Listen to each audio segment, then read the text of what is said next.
5-0 contre Marseille, 3-1 contre Rennes. 7 jours d'écart. 7 jours pour passer de la plus grande démonstration de force de la saison à la plus grande humiliation. Et le pire dans tout ça, c'est que ce n'est même pas Rennes qui a battu le PSG. Non, le PSG s'est battu lui-même. Et ce soir-là, quelqu'un a décidé de le dire en face, devant les caméras, devant la France entière. Ce quelqu'un, c'est Ousmane Dembélé. Et ce qu'il a lâché, croyez-moi, c'est une bombe. Mais on va y revenir. D'abord, remettons les choses dans leur contexte. Parce que cette défaite, elle n'est pas normale. Rennes, avant ce match, c'était une équipe en pleine décomposition.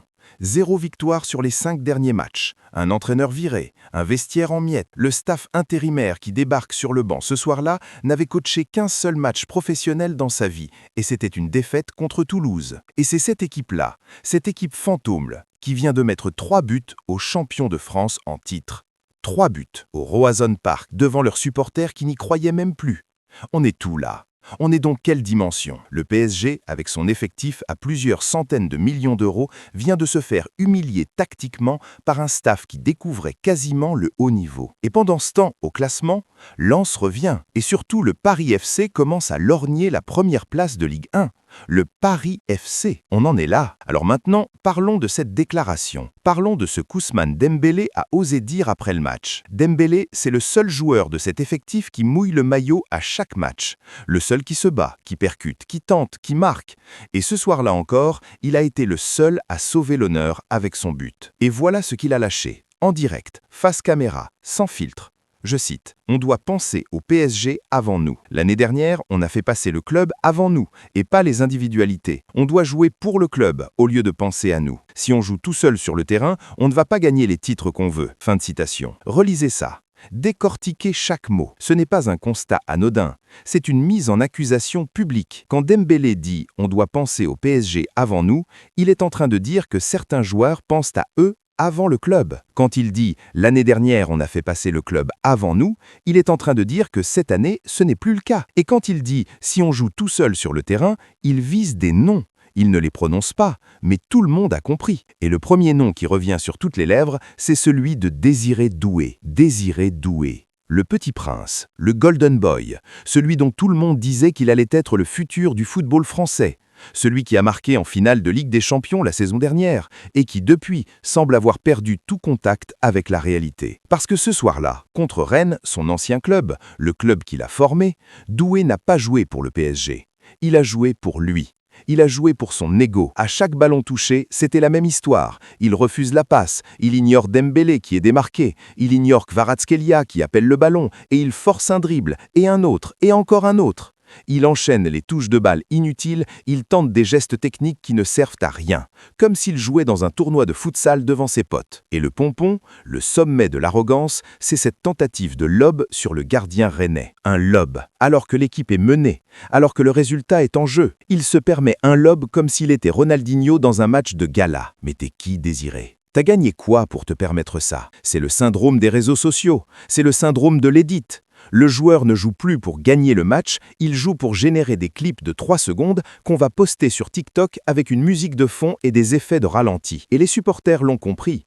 Celui qu'on appelait le petit prince est devenu l'indésirable. Celui qu'on comparait à Neymar et à Lamine Yamal, maintenant est surnommé pas doué par les fans excédés. Et honnêtement, ce soir-là, c'était mérité. Un recadrage s'impose, et il s'impose maintenant.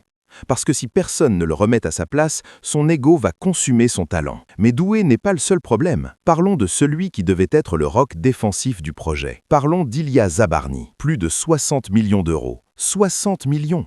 Pour un défenseur qui recule à chaque duel, pour un colosse d'1,87 m qui se fait manger physiquement par des attaquants de Ligue 1. Ce soir-là, Zabarni a été une catastrophe ambulante. Passif dans les duels, absent dans le placement, inexistant dans le leadership. Et cerise sur le gâteau, après le match, il refuse de serrer la main de Safonov, son propre gardien. Il refuse de saluer son coéquipier. Ça veut dire quoi ça? Ça veut dire que le vestiaire est fracturé.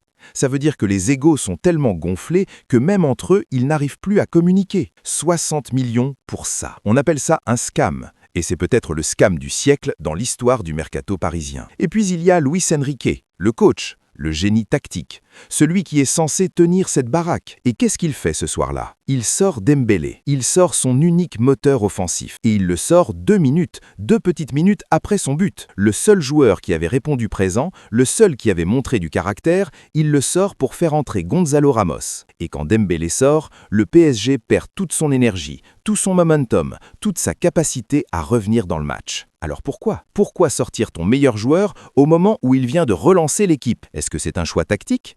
Ou est-ce que c'est une guerre d'ego entre le coach et sa star? Parce que ça y ressemble fortement. Et si c'est le cas, c'est gravissime. Ça veut dire que Luis Enrique préfère avoir raison plutôt que gagner. Ça veut dire qu'il est prêt à sacrifier un résultat pour prouver qu'il est le patron. Et ça, dans un club comme le PSG, c'est impardonnable. De l'autre côté, il faut rendre à César ce qui appartient à César. Rennes a été immense. Une équipe sans entraîneur, sans confiance, sans repère, qui sort un match de guerrier. Lilian Brasier, l'ancien Marseillais, a été tout simplement monstrueux. 2 occasions de but net annihilées à lui seul. Des interceptions venues d'un autre monde. L'homme était partout, il couvrait chaque espace, il lisait chaque intention. Et puis il y a Moussa Tamari, le Messi jordanien comme certains l'appellent, qui ouvre le score avec une finition clinique, froide, chirurgicale. Pas de fioritures, pas de gestes inutiles, juste l'efficacité brute. Arsène Wenger disait que le football ne récompense pas la possession, il récompense le réalisme. Et c'est exactement ce qui s'est passé. Le PSG a eu le ballon, les arabesques, les statistiques de possession, et Rennes a eu les buts, le résultat et les 3 points. Point final. Alors, où est-ce qu'on en est? Le PSG a le meilleur effectif de Ligue 1, le plus gros budget, les meilleures infrastructures. Mais son plus grand ennemi, ce n'est ni Lens, ni le Paris FC, ni Rennes. Son plus grand ennemi, c'est lui-même. Ce sont ces joueurs qui pensent à leur carrière avant le maillot. Ce sont ces transferts à prix d'or qui ne donnent rien sur le terrain.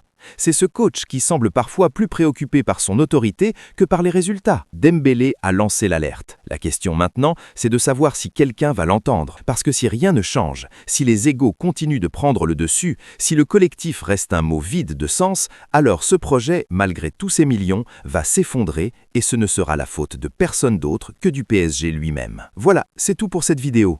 Dites-moi en commentaire ce que vous en pensez. Est-ce que Dembélé a eu raison de parler?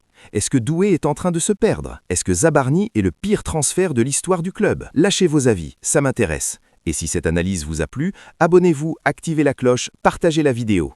On se retrouve très vite pour la suite. Allez, peace!